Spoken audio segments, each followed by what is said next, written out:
In every single company, there's a group of employees who are quietly navigating some pretty huge challenges back home.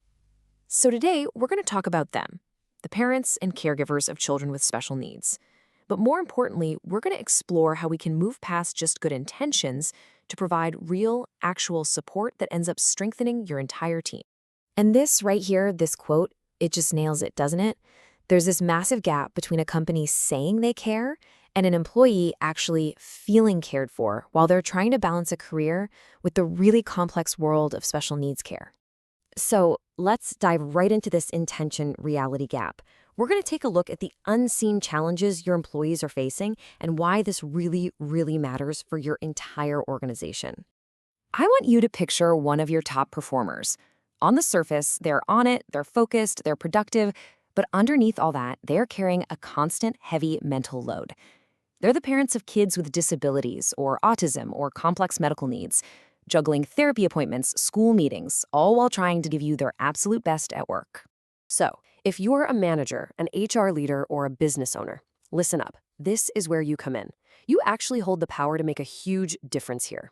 Your decisions, the policies you set, the culture you create, they directly impact whether these amazing employees can thrive or if they're just quietly being pushed towards burnout. Okay, and this brings us to our second point, which is so critical. Supporting these families isn't just about doing the right thing. It's actually a powerful and incredibly smart business strategy. So let's look at the business case for all of this. The payoff here is just huge. First off, retention. We all know how expensive it is to replace a great employee. It's way cheaper to support them. Second, you build this deep, unwavering loyalty. When you show up for someone during their hardest times, you earn a level of commitment that you just can't buy. And finally, your reputation. You become that place, the company people actually want to work for, especially when life gets messy. And all of this leads to this really powerful idea called strategic humanity. It completely reframes the whole conversation. We're not talking about support as some soft skill or a charitable donation anymore. We're recognizing it for what it is, a core business strategy for building a tougher, more resilient, and way more successful organization. And this slide just lays it out so perfectly, right? Over on the left, you've got the old way of thinking. Charity, it's just a nice to have, a cost center, something extra. But on the right, you have strategy. Now it's an investment in your most valuable asset, your people. It becomes a central part of building a really high-performing culture.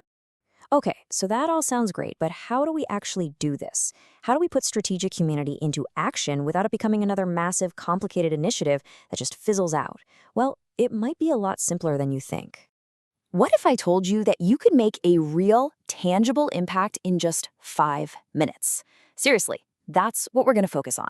Not some year-long program, but one concrete, actionable step you can take.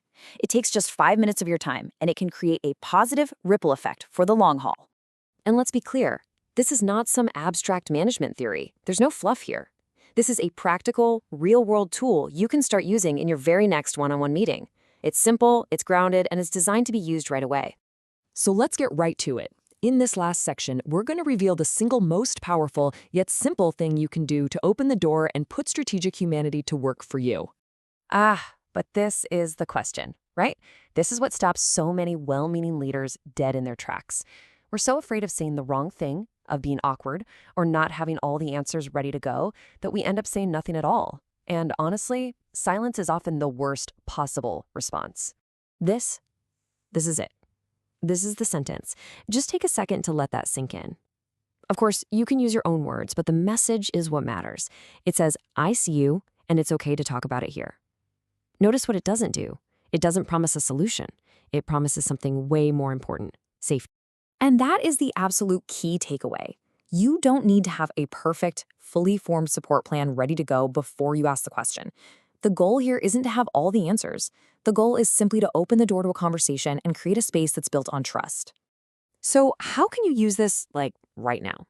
Well, it's super simple. If you're a leader, try using some version of that sentence in your one-on-ones this week. And hey, if you're a parent on a team, maybe think about sharing this explainer with your manager. It can be a really gentle, low-pressure way to start a conversation you both probably need to have. Now, opening that door is just the first step. If you're looking for more practical tools, maybe some conversation scripts or other resources to keep building a more inclusive workplace, a fantastic place to go is askstellanow.org.